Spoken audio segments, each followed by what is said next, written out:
Hi, welcome back to the workshop for episode 3 of the Harley Benton SG kit build, and in this episode we're finally going to get the guitar put together.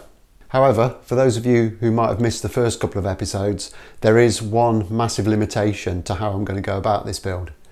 Now, I could have built this with my fairly extensive collection of tools and it would have been a very straightforward thing to do. But I wanted this to be more like someone who wanted to build a guitar for the first time and sees a kit build as a really good way of going about that. So I've limited myself to a really small tool set to do this. In fact, one tool, and it's just a simple Leatherman. Now I think I can do this if I can get over the first hurdle.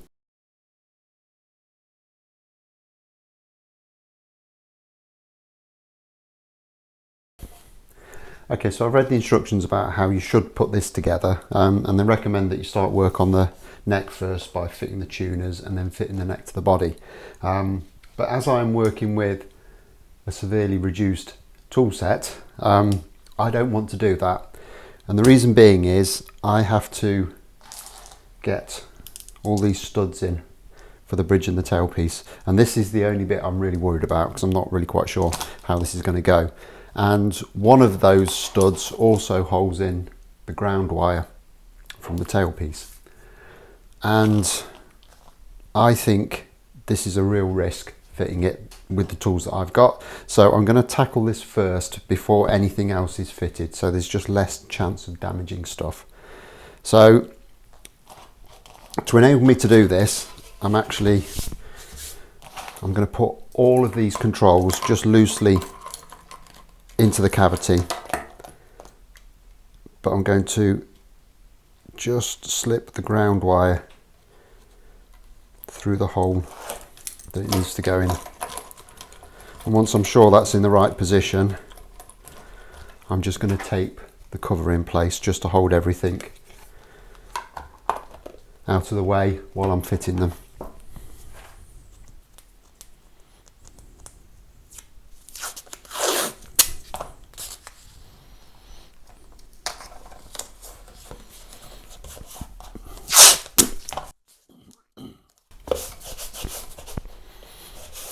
So that's just going to stop everything from moving around and flopping on the bench. So I'll start by installing the first of those. Just see how I can get it in. So it's not going to push in, and I don't really want to hammer on it. Not with this anyway. I might bring a block of wood in because I don't think that counts as a tool. But before I do that, put a bit of tape on to protect it. I'll just see if I can push it in this way.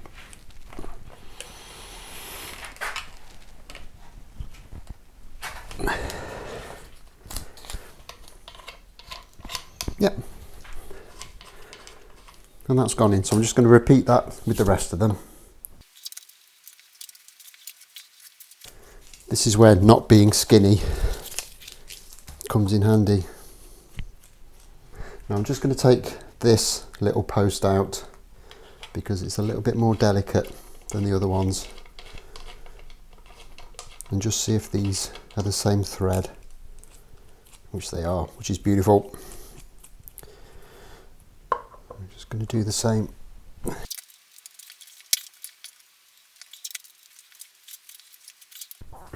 And that's great. That was the one bit I was really worried about out of the way. So I think next I'm going to just loosely fit all the pots and the switch, etc., into place, and then that way they're not going to be rattling around while I do the rest of the build.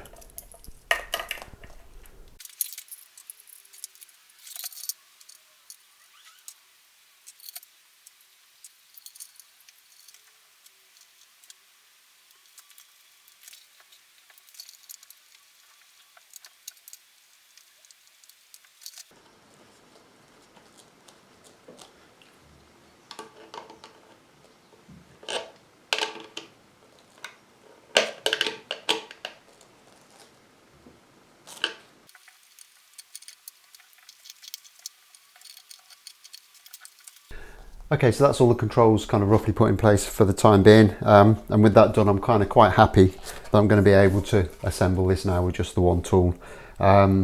Fingers crossed. So I'm going to move this out of the way, and I'm going to get back on track with what they recommend in the instruction manual and start assembling the neck.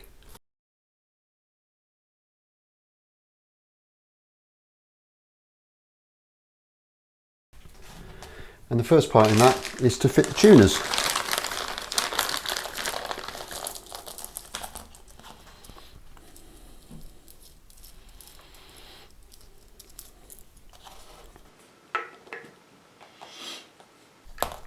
And sometimes these tuners are a little bit awkward to figure out which way around they go. You can get this wrong on 3x3 tuners and install them on the wrong side of the neck, which means they go the wrong way. But luckily with these, the pre-drilled pilot hole for the securing screw indicates which way around they need to go.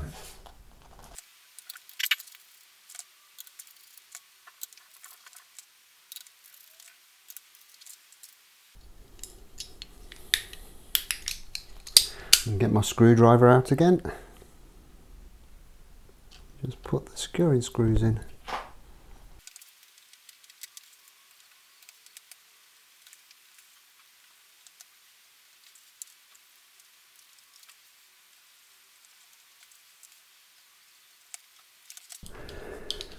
And then we just need to get the pliers out and tighten these collars up.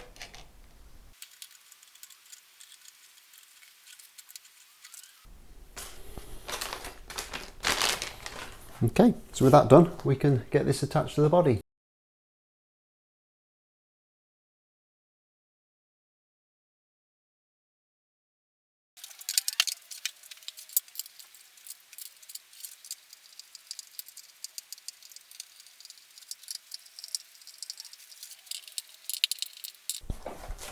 Okay, I think that's starting to look something very much like a guitar now. Neck went on absolutely fine, no trouble at all. We'll have to wait and see exactly how well it aligns, but with it being a bolt on, there will be a little bit of adjustment that we can do with that. So I think next up, I'm going to get the strap buttons on, and then we'll look about fitting the pickups and getting everything wired in so we can give it a quick test.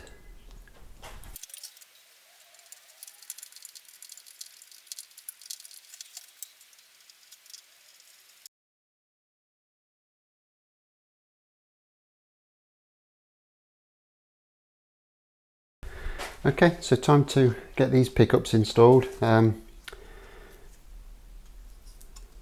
couple of ways you can identify which is which. The pickup ring on the bridge pickup is going to be a little bit thicker, but also you can see that the lead on the neck pickup is significantly longer than the other one. So I'm just going to install that one first. A little bit of a fiddle getting the wire through, but it's in.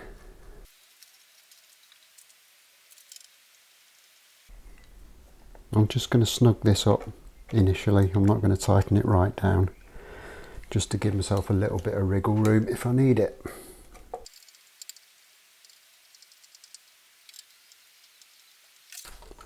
I'm just going to attach that pickup onto the connector for the appropriate set of pots, like that.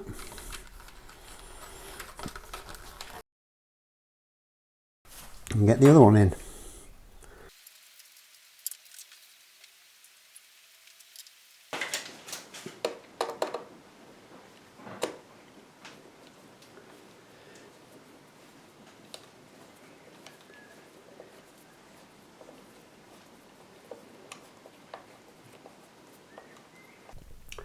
Right, so with everything at this stage, we can now check that the electrics are working as they should be. And there's a very easy way of doing this, even though there's no strings or anything on it. It's basically plug it into an amplifier. I'm just going to take a metal object, and what should happen if I tap the pickups, I should get noise coming through them. So bridge pickup, that's being picked up. Neck pickup, the same.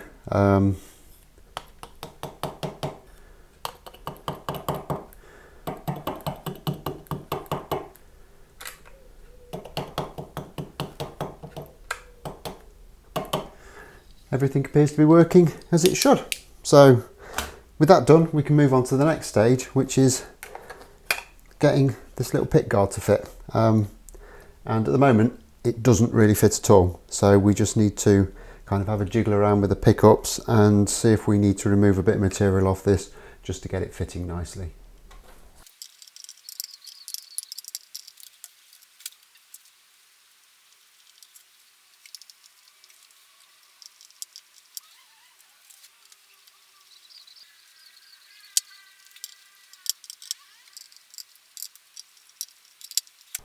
Okay, that's actually gone better than I thought it would.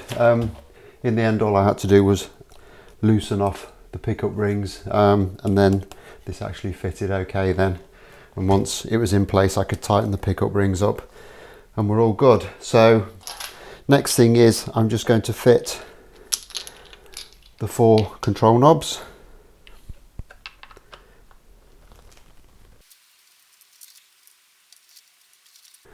And then fit the control cavity cover. There's quite a lot of spaghetti in there, but I think it looks okay.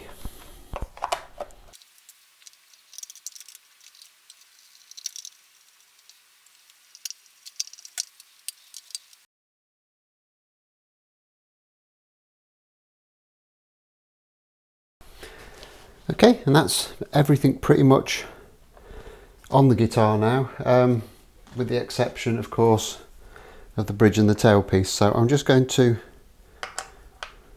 just very quickly slot them on. That's a little bit tight, but it does fit. Okay, so realistically, all that leaves now is just to get this thing strung up.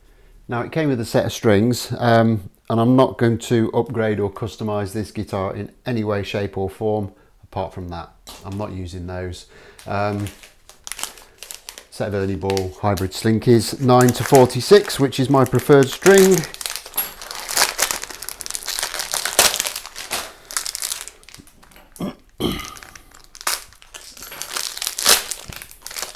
We'll quickly get this strung up and see how it sounds.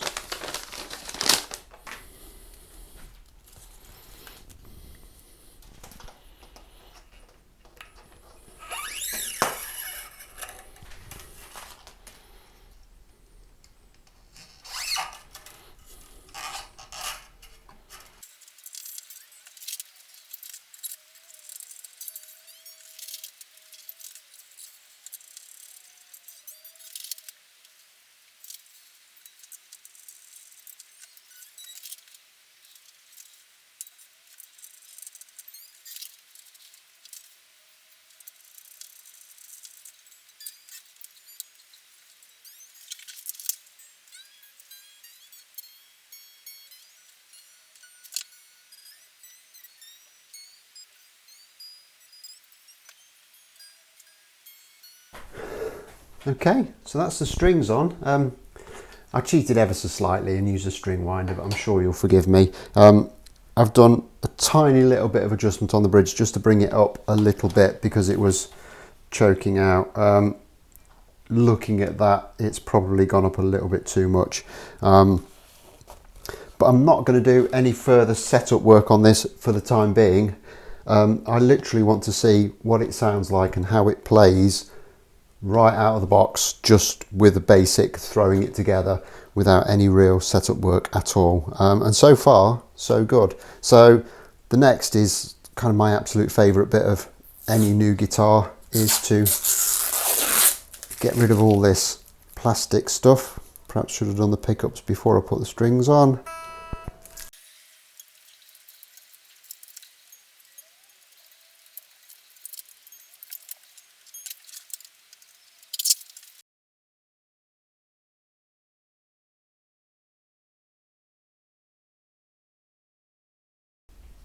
Okay, and here we have the finished guitar. Now, I'm really happy with this, to be honest. It's gone together really well, and I think it looks quite nice. Now, my overall impression of this kit has to be relative to the cost, and at £90 it was on the cheap side. However, I've got to say, I'm really pleased with it. It's gone together really, really nicely. Everything kind of lined up and fitted as it should do, with the exception of one screw hole on the pick guard that I needed to fill and redo. For me, I don't think that was a big deal. Now, if I was going to use this as an everyday guitar and it was going to get a lot of use, I'd change a few things. I'd put locking strap buttons on just so that it fitted my straps. I would probably change the tuners. There's a little bit of slop in some of them already, which doesn't bode well for the future. So I would get those changed out. But other than that, I'm quite happy with it. And it really is worth repeating that this cost me £90. And even when I factor in for finishing materials and the additional set of strings that I put onto it, it still only costs about £115. So that is very, very cheap. And that price tag made me a little bit curious as to how it might compare to my very first guitar that was bought for me back in 1981. So a very long time ago. And that cost £45, which of course was a lot more money back in those days than it is today. So I've actually been online and used an inflation calculator to see how much I would have had to have paid out today to buy that Les Paul copy that I got in 1981. And that worked out to about £155. So this guitar is £40 cheaper. And I'm going to say it, it's a better guitar. And I suppose with all of that out of the way, only really leaves one thing to do now, and that's to run this thing through its paces. Okay, so just give you a few tones on this. This is on the bridge pickup.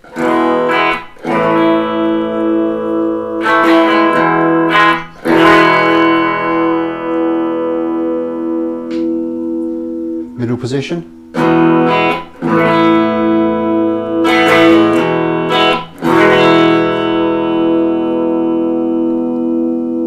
And the neck.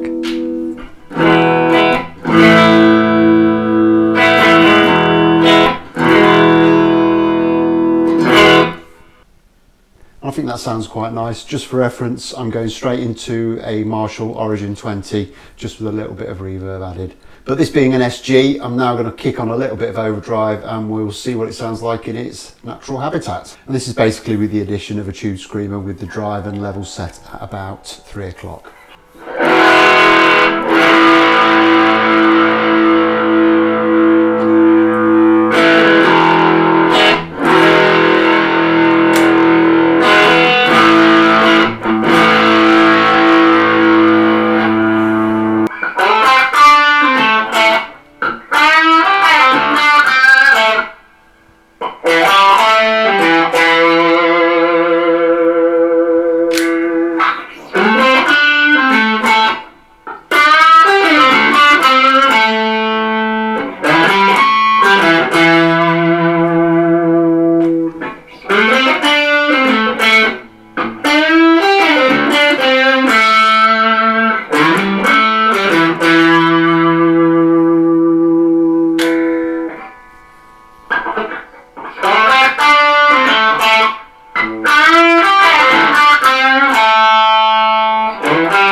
Well, I've got to be happy with that, haven't I? There are one or two little niggles that need sorting out. The action at the nut is a little bit on the high side.